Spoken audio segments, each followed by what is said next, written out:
Assalamualaikum warahmatullahi wabarakatuh. Perkenalkan, nama saya Dewanti Purnamasari Purba, pendamping sosial Kecamatan Kotari, Kabupaten Serdang Bedagai, Provinsi Sumatera Utara.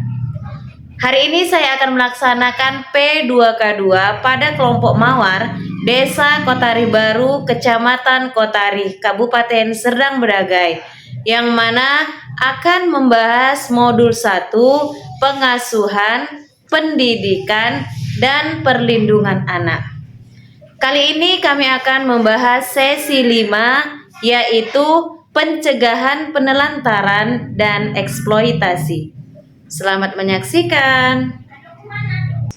Assalamualaikum warahmatullahi wabarakatuh. Waalaikumsalam. Salam sejahtera untuk kita semua. Alhamdulillah pada hari ini kita masih diberikan kesehatan, kesempatan, keringan langkah sehingga kita dapat berkumpul pada hari ini untuk melaksanakan P2K2 kita seperti biasanya. Sehat, Bu? Sehat. Terima kasih saya ucapkan atas kehadirannya pada hari ini. Dan sebelum memulai acara ini, mari sama-sama kita berdoa menurut agama dan kepercayaan kita masing-masing. Berdoa dimulai. Selesai. Oke, Bu.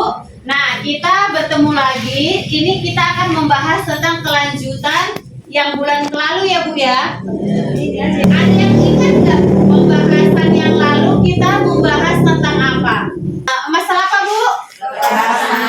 Kekerasan terhadap anak ya, Bu ya.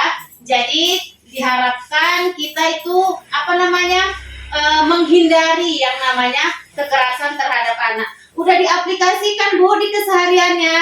Insya Allah. Alhamdulillah ya. Oke, selanjutnya di sini kita akan membahas pencegahan penelantaran dan eksploitasi. Nah, ada yang tahu nggak, Bu, apa itu arti penelantaran? Biarkan ya kan, Bu, dilos-loskan gitu ya, dan diopeni gitu ya, Bu ya. Nah ya, sebenarnya sih itu kata-kata kita yang istilahnya yang memang keseharian gitu ya. Sebenarnya sama aja sih. Kalau dari sini kan menurut undang-undang itu adalah tidak dilakukannya hak dan tanggung jawab oleh orang tua terhadap anak gitu ya. Tidak dilakukannya kewajiban dan tanggung jawab orang tua atau pengasuh dalam memenuhi kebutuhan dasar anak baik fisik, psikis, rohani maupun sosial. Jadi intinya hak-hak yang harus diterima anak itu nggak kita berikan, gitu ya, Bu ya. Ya itu kan ya dilos-loskan aja gitu ya kan. Harusnya anak mendapat makanan yang bergizi, tempat tinggal yang nyaman gitu kan, dapat kasih sayang, tapi nggak diberikan gitu. Jadi dilos-loskan aja gitu ya. Wes karep kono lah wes mah sejajar kiai lah. Jadi intinya hak anak yang harus diterima itu tidak kita berikan, ya Bu. Nah, contoh-contoh penelantarannya itu apa? Nah, di sini banyak contoh-contohnya, Bu. Tidak memberikan makanan yang sehat, tidak diberikannya tempat tinggal yang nyaman, ya. Sudah langsung aja kita ya. Terus tidak diberikannya sekolah, tidak diberikan beribadah gitu ya, Bu ya. Terus tidak memberikan imunisasi juga termasuk gitu ya kan. Dan ketika anak sakit tidak diberobatkan termasuk juga penelantaran, Bu gitu. Jadi istilahnya mungkin hal-hal yang mungkin nggak kita sadari itu termasuk penelantaran. Tidak memberikan anak bermain. Nah, itu juga termasuk penelantaran gitu ya, Bu. Jadi semua ini adalah beberapa contoh-contoh penelantaran anak, gitu ya, Bu. Penelantaran anak ini, Bu. Nah, di sini ada putus sekolah, kurang gizi, sakit, gitu ya. Kemudian gizi buruk, sama juga, karena kan nggak terpenuhinya gizi yang harus diterima anak, karena tidak dibawa posyandu, ya kan?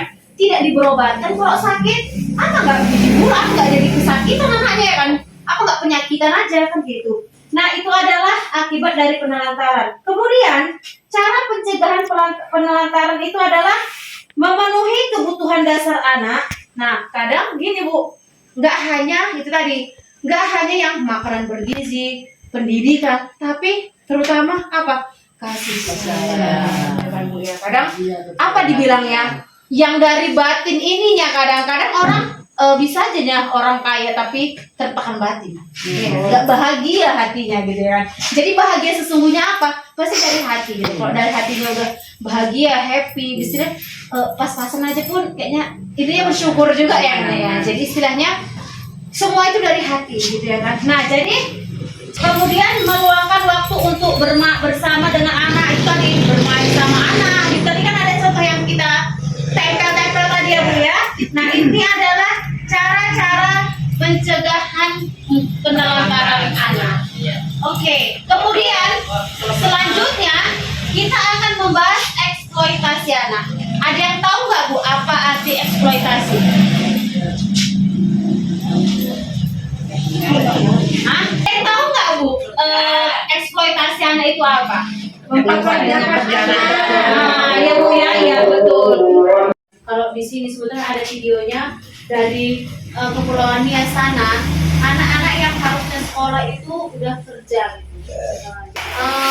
Ada juga namanya Tasripin. Tasripin ini juga dia udah bekerja karena ayahnya udah merantau, mamanya meninggal gitu kan. Jadi dia yang membiayai anak-anaknya, adik-adiknya masih kecil, dialah semuanya. Jadi kan itu kan termasuk eksploitasi anak karena memang usia dia kan masih kecil kan. Nah, jadi kalau kita ambil dari kalau kita ini, nah kalau kita lihat dari pengertian eksploitasi anak itu adalah eksploitasi adalah pemanfaatan anak untuk memperoleh keuntungan material maupun imaterial. Jadi intinya memperkerjakan anak itu termasuk gitu ya Bu. Jadi kita mendapatkan sebagai kita orang tua mendapatkan keuntungan gitu. Jadi memperkerjakan anak supaya kita dapat keuntungan, itulah yang dikatakan eksploitasi anak gitu. Jadi kalau kita melihat dari kisah Tasripin tadi ini, jadi itu dia harusnya usia dia itu harusnya belajar gitu kan, mendapatkan pendidikan, tapi dia harus bekerja demi memenuhi kebutuhan adik-adiknya. Ya karena memang karena ibunya sudah meninggal, bapaknya juga merantau gitu ya kan. Jadi istilahnya ya mau nggak mau dia juga harus memenuhi kebutuhan hidup adik-adiknya gitu. Nah di sini contoh-contoh eksploitasi ini adalah Bu, pemanfaatan tubuh anak. Nah ini tadi kalau ini mohon maaf anak yang dilahirkan, nah ini kan bisa juga gitu ya kan. Ya kok jadi sekarang tahu lah gitu ya kan.